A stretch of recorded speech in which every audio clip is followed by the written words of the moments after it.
আসসালামু আলাইকুম। 2 মাস আগে, ওয়ালাইকুম আসসালাম, আমার আম্মা জান মারা গিয়েছে। আম্মু ছাড়া আমার কেউ ছিল না।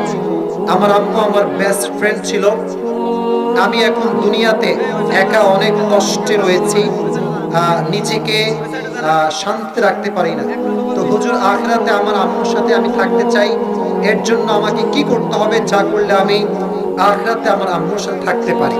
এটা হচ্ছে আমার লাস্ট কোয়েশ্চন, আমি উত্তর দিচ্ছি। দেখেন, আমরা সবাই চাই আমাদের প্রিয়জন যারা হারিয়ে গিয়েছে, আমাদের যখন চলে যাওয়ার সময় আসবে, আমরাও চাই তাদের সঙ্গে আবার পুনরায় সাক্ষাৎ করতে, ঠিক না প্রিয় ভাইরা?